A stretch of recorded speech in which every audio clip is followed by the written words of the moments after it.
स्वागत है आपका वैसे इन्फॉर्मा की एक और वीडियो में। तो भाई आज फाइनली रॉ पे आ चुके हैं। ब्रॉक लेसनर कर चुके हैं अटैक सेथ रॉलिंस पे और उनका यहाँ से ओपोनेंट भी क्लियर हो गया है।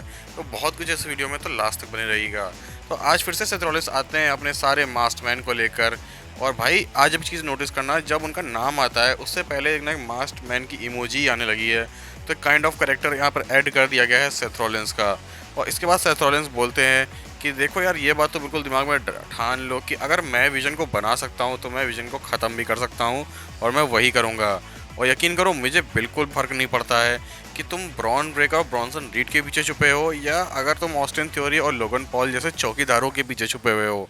तुम कोई भी हो, अगर तुम पॉल हेमन के आसपास अपने आप को ला रहे हो या उसे बैक कर रहे हो तो कंसीडर कर लो कि तुम्हारी भी ठुकाई अच्छे से होने वाली है।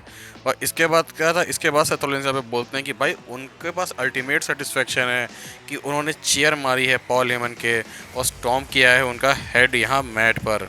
और इसके बाद एंट्री देखने को मिलती है पॉल हेमन की भी। और पॉल हेमन आते हैं और ऐसा बिल्कुल हाल बना के आते हैं कि बंदा कुछ हफ्ते पहले नहीं अभी अभी मार खाया हो। और अच्छे से तोड़, मतलब बहुत ही गंदी हालत होती है। एक आँख रेड है, बिल्कुल ऐसे बिखरे हुए हैं, दाढ़ी बड़ी हुई है, अजीब सा बंदा लग रहा होता है। और यहाँ पे सेथ रॉलिंस बोलते हैं कि अरे तुम आ गए हो तो एक काम करो, ये बताओ। और इसके बाद सेथ रॉलिंस यहाँ पे पॉल हेमन से बोलते हैं कि भाई देखो, तुम्हें क्या लग रहा था कि तुम मुझसे ज़्यादा स्मार्ट हो। और उसके बाद चैंट्स लग रहे होते हैं FU हेवन के। भाई मतलब एक अलग ही लेवल का वहाँ पे क्राउड चैंट लगा रहा होता है। और ये कहीं ना कहीं सेथ रॉलिंस के दिल की बात भी होती है। और इसके बाद सेथ रॉलिंस बोलते हैं कि भाई देखो, जो मैंने अब तक अपनी लाइफ में गलतियाँ की है ना, तुम उसकी सबसे बड़ी गलती हो। यकीन करो, तुमने जो मेरे साथ बिट्रेयल किया है इसके लिए मैं तुम्हें हर दिन पनिशमेंट दूंगा जब तक तुम इस बिज़नेस से ही आउट ना हो जाओ।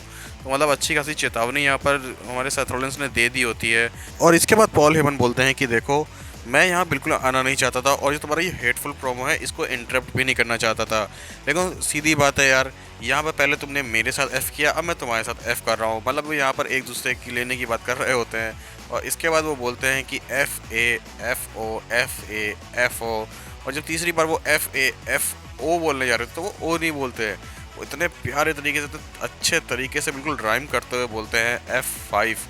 और तुरंत ही म्यूज़िक हिट होता है और उसके बाद हमें एंट्री देखने को मिलती है बीस्ट ब्रॉक लेसनर की।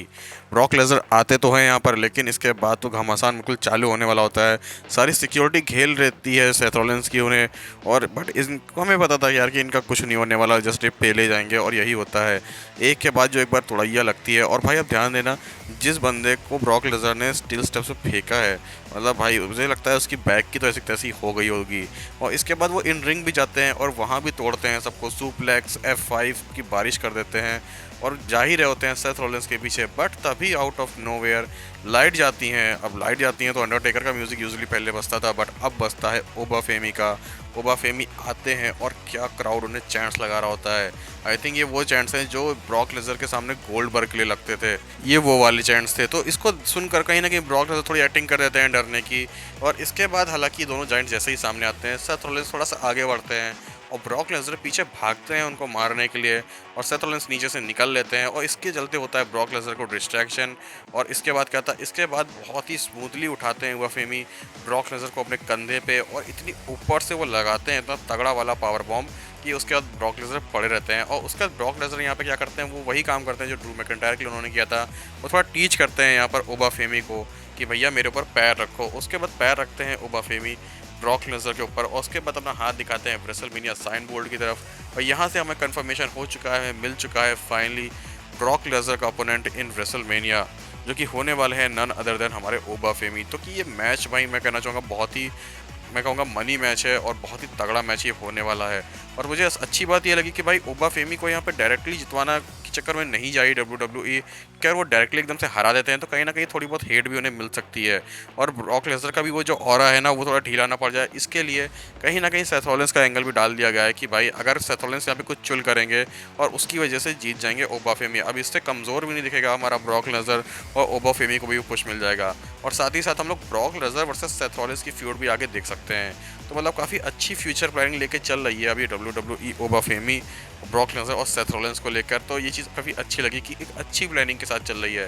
तो प्लानिंग बिल्कुल परफेक्ट है, एग्जीक्यूशन मैं कहूँगा जो बेस है वो भी बहुत ही अच्छा सेट किया गया है। अब इसको अच्छे से एग्जीक्यूट कर दे और मैच अच्छे डिलीवर करें। क्योंकि भाई जो अभी अगर आपने AEW रेवोल्यूशन देखा है, अगर नहीं देखा तो उसकी वीडियो मैंने डाल दी, वो भी देख सकते हो आप।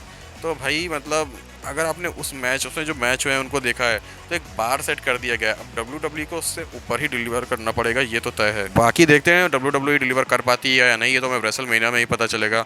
बाकी आप बताओ अपने व्यूज़ कमेंट सेक्शन में कि भाई आपके हिसाब से कौन जीतना चाहिए, ओबाफेमी या ब्रॉक लेसनर, और कैसा लगा ये आज ओबाफेमी का कहर बताइए कमेंट सेक्शन में। और लाइक शेयर सब्सक्राइब करिए चैनल को। मिलते हैं नेक्स्ट वीडियो में, तब तक के लिए गुड बाय।